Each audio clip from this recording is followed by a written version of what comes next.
Olá pessoal, hoje nós iremos apresentar os experimentos de Watson, Pavlov, Skinner e Thorndike. Eu sou Camila Rezende e irei falar agora sobre o experimento de Pavlov.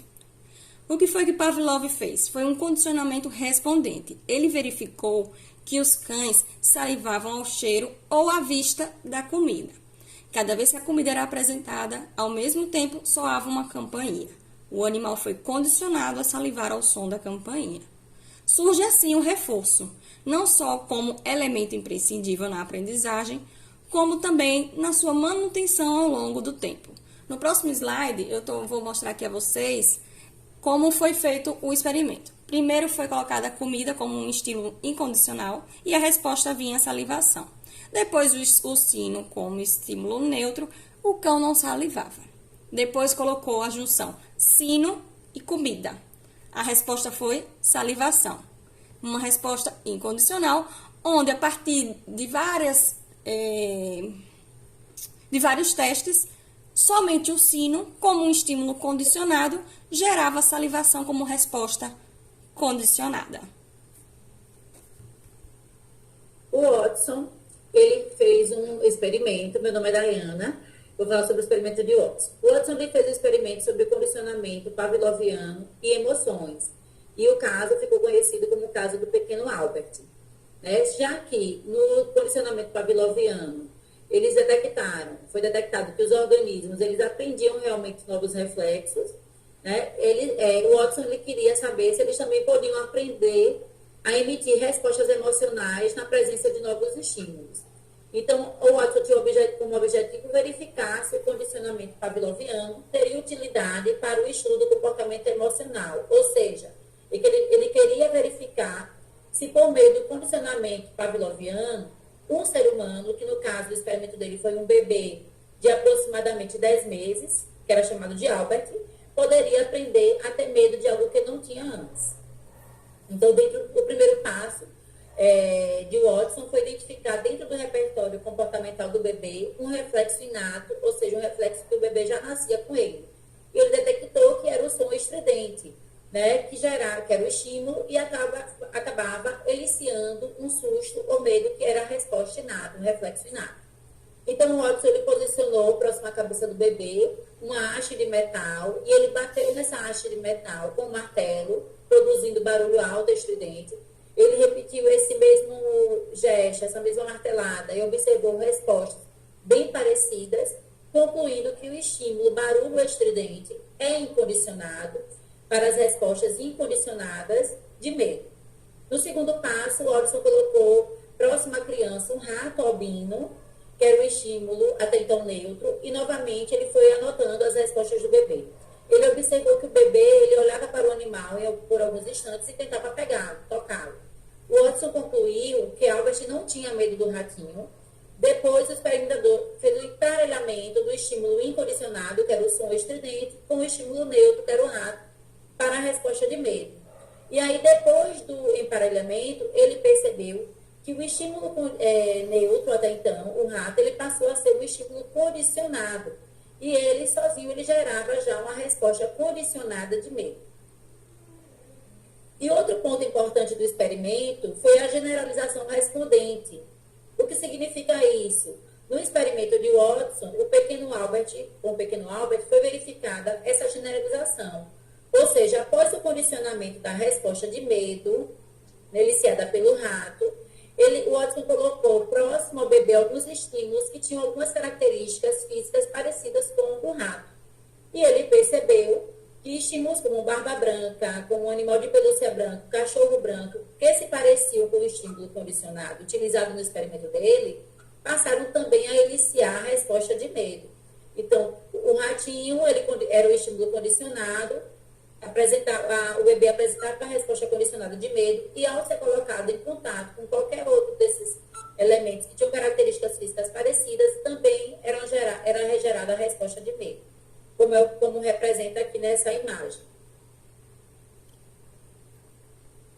Meu nome é Fernanda e eu vou falar sobre o experimento de Thorndike e a lei do efeito, que é mais conhecida como caixa-problema. Thorndike é referenciado pelos experimentos realizados com diferentes animais. Ele tinha como objetivo estudar a inteligência animal, pautada em evidências empíricas, de forma que pudesse ser controlada. Os experimentos realizados por Thorndike tiveram como base as caixas de quebra-cabeça, também conhecidas como caixa-problema. Tais caixas eram compostas por um conjunto de apetrechos, como tramelas, cordas, arames, correntes, pedais e plataformas. Além disso, havia porta que permitia a saída do animal, e em alguns casos, o compartimento externo que mantinha o alimento a ser resgatado pelo animal quando saísse. Cada animal, poderia ser um cachorro, pintinhos e etc., era colocado dentro da caixa em uma situação de falta de alimento. Então, na verdade, eles eram colocados dentro da caixa quando eles estavam famintos. Ele fazia diversos movimentos como tentativa de sair daquele espaço. Entre um movimento e outro, o gato conseguiu acionar o pedal que puxava a corda e abria a porta, permitindo a ele acessar o alimento que estava do lado de fora da caixa. O mesmo gado era colocado na caixa em outros momentos, o que gradativamente permitiu que o tempo de acesso a um dos apetrechos dispostos diminuísse, que o acesso ao alimento fosse mais rápido. Nessa próxima tela, nós vemos aí a caixa que era utilizada, onde mostra o pedal, onde ele, todas as vezes que ele pisava ou empurrava, às vezes até mesmo ele empurrava com um focinho, a caixinha abria e ele ia diretamente na comida. O que diz a teoria? De acordo com a lei, todo comportamento de um organismo vivo, homem, pombo, rato, etc., tende a se repetir se nós recompensarmos, que seria o efeito. O organismo, assim, entende e começa a emitir o comportamento. Por outro lado, o comportamento tenderá a não acontecer se o organismo for castigado. Então, todas as vezes que ele aperta lá no pedalzinho e ele sai da caixa e ele tem a recompensa, ele vai repetir isso várias vezes. Do mesmo modo, se ele não tiver a recompensa, se o organismo dele for castigado, ele entende que vai ser castigado, então ele tende a não fazer mais essa repetição. Pode continuar, Wagner.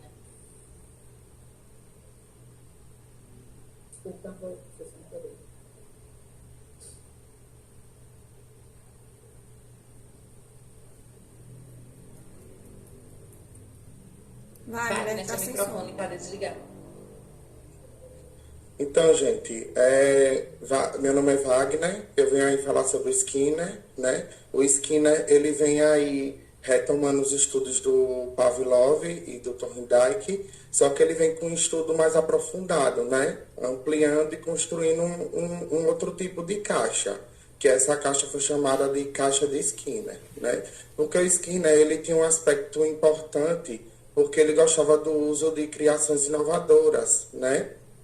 E aí a ele se deve essa idealização da caixa de Skinner, né? Que veio com a difusão, uma difusão ampla, né? Que consistindo na base do condicionamento operante. Então, o que foi a caixa de Skinner? A caixa de Skinner, ela foi uma jaula, né? Na qual um rato de laboratório, ele podia ativar um mecanismo lá, que era uma alavanca, que ao ser pressionada saía porções de comida, né? Esse experimento, como é que ele foi feito? O rato era lá colocado na caixa, né? Uma caixa que era isolada para que nada que viesse do externo pudesse atrapalhar nesse experimento.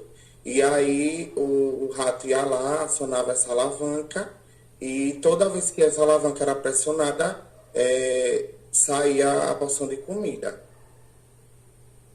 Então aí tá a imagem de mais ou menos como era a caixa de Skinner, né? Tá vendo lá que o rato tá ali acionando a alavanca, tem aí o local onde saía a comida, né? Então toda vez ali que a placa era acionada, saía a porção de comida. Então assim, o rato era colocado aí nessa caixa e aos poucos a alavanca era sendo acionada sozinha, toda vez que o rato chegava próximo dessa alavanca, para o rato poder ser condicionado a entender que toda vez que a alavanca era pressionada, a porção de comida saía. E o objetivo desse experimento vem trazer a parte do comportamento humano, né? Que se dá como efeito de quê? Que toda vez quando a gente tem uma consequência agradável, né? Venha repetir aquele comportamento. Já quando a gente não tem aquela recompensa, vira algo desagradável e a gente vem a abandonar o comportamento, né? A teoria desse teste, ela vem identificar um estímulo que provoca uma resposta, né? Mas que também Skinner diz que esse estímulo ele não é um vínculo associativo que se instaura em resposta no comportamento e de reforço, né? Que vem determinando a aprendizagem na manutenção do comportamento. Daí se dá ao condicionamento operante, né? Que Skinner considerava um paradigma que vinha ressaltar a diferença com o condicionamento de Pavlov, né? Que se denominava responsiva. Então, pessoal, a gente fez um teatrozinho para explicar o de Skinner, que vamos começar agora, primeiro pelo de punição. Vamos lá? Yeah! Parou. Assim vocês vão ficar sem recreio. Ninguém vai sair 9h40. Todos vão ficar na sala, sem recreio. Pronto, esse foi o de punição. Agora nós vamos fazer o teatrozinho com relação ao reforço. Vamos lá, gente. A tia vai fazer uma pergunta e quem responder vai ganhar um prêmio. O som emitido pelo sino no experimento de Pavlov é que tipo de estímulo? Estímulo neutro. Muito bem, Camila. Vai ganhar uma paçoquinha. Adoro, professora. Viu? Uhul! Então, gente, esse foi o nosso trabalho sobre os experimentos de Maslow, Watson, Skinner e Thorndike. Muito obrigada pela atenção.